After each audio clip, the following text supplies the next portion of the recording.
Hello, this is Matt on the Moon Lambo channel. WisdomTree is effectively arguing that there is going to be an XRP supply shock based on XRP ledger ecosystem dynamics in conjunction with expected demand increase as time passes. And I have to note, WisdomTree isn't some fringe crypto outfit, okay, playing with the magic internet monies. No. No, they manage over $130 billion in global assets. They've been around since 1985. They've built up some serious credibility running ETFs and pushing into digital assets. So you've probably heard of them before. So keeping that in mind, I will just say, when they publish something saying XRP supply dynamics are worth watching, it's not just hype. It signals real institutional interest.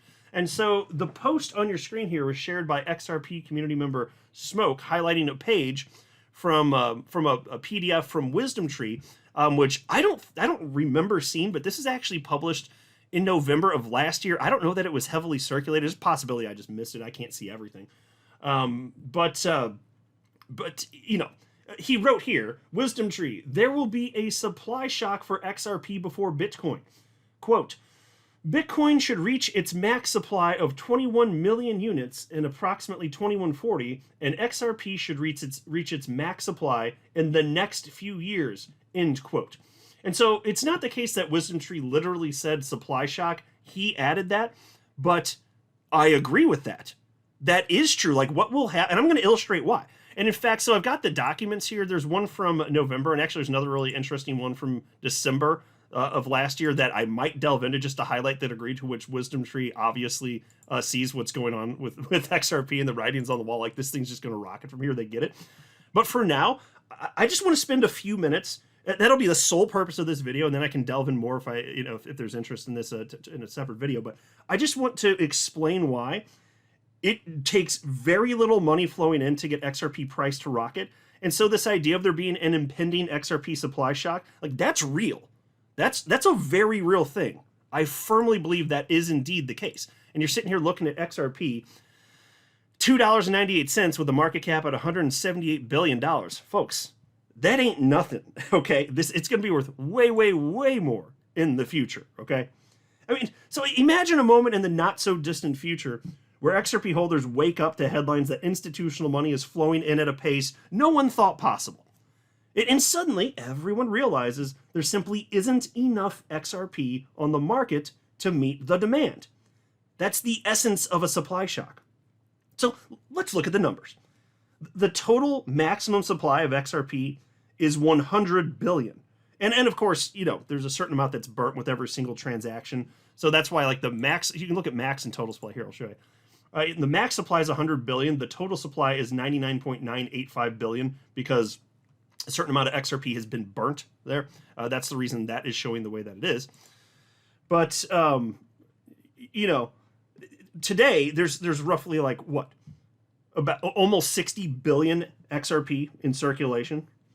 You know, that may sound like a lot, but, you know, here's the catch, my friends. Much of that supply is either locked up by long-term holders. Actually, I fall into that bucket. I've been holding XRP for almost 8 years. I've never sold a single XRP in my life, though I certainly intend to. So it's held, you know, it's locked up by long-term holders like me, maybe like you listening to this. It's in Ripple's. There's a certain amount, obviously, in Ripple's escrow, you know, or simply sitting dormant. So a lot of XRP out there, and I know that the Ripple's escrow, it's not considered by LiveCoin, Watch, CoinMarketCap, so on and so forth, to be in circulating supply, but it's out there, right?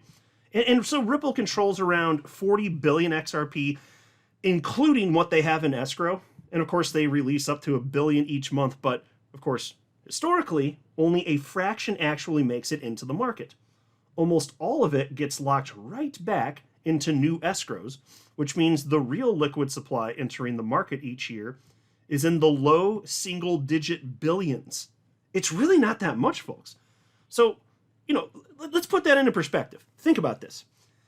If just one major financial institution decided to allocate $1 billion into XRP, just one institution, and let's just say, for easy math, to think through this, let's just say the price was only $1. It's obviously about triple that now, but let's say the price of XRP was only $1. Well, if they're investing $1 billion, that's 1 billion XRP right there. there will only ever be 100 billion. And that would be from just one institution. A single player could soak up nearly half of an entire year's effective new supply. And I say quote unquote new supply, I'm talking about an increase in circulating supply, but you know what I mean. You got the cut of my jib. And, if XRP is trading higher, of course, say at like $5, the same $1 billion would only buy, about 200 million XRP. So that's less than a fifth of the new annual supply.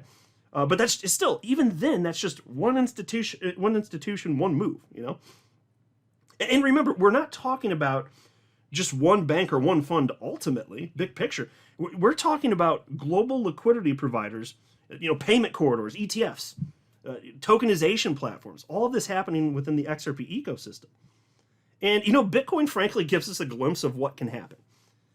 So, we're somewhere around like 19.7 million of the 21 million Bitcoins that will ever be mined that have already been mined. So we're about 19.7 million out of 21 million already.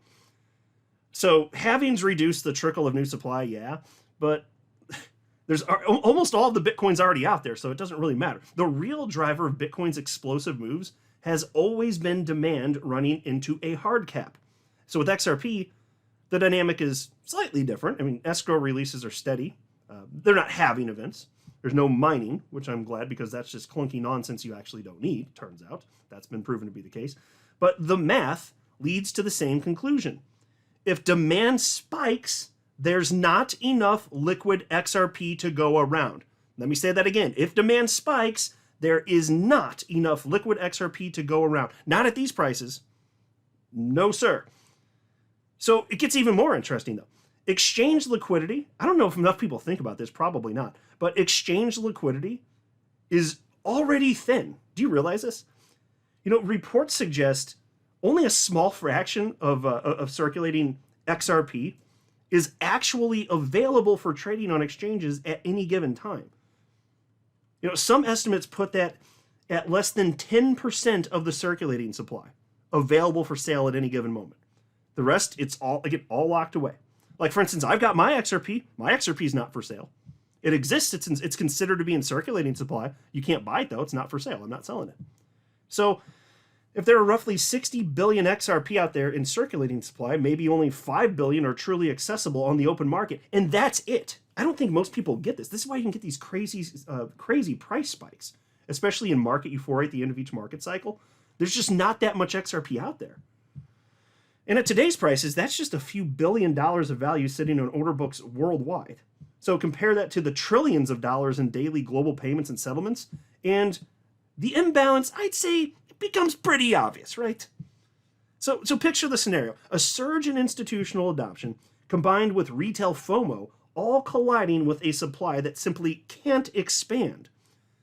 So that's when prices don't just rise gradually, they gap upward. It's like a rocket ship. That's when XRP holders see the so-called God candle that people have been waiting for. It's real.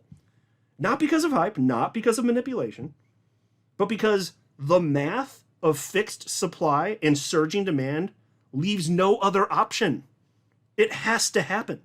So while Bitcoin halvings get all the headlines, or many of the headlines anyway, the truth is, frankly, XRP probably set up for an even more dramatic supply shock.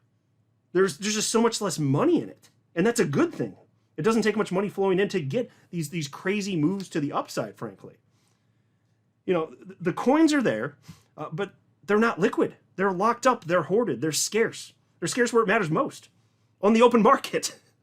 And when real demand shows up, that scarcity could change everything. That's why price predictions of XRP being worth literally hundreds of dollars per coin are not crazy.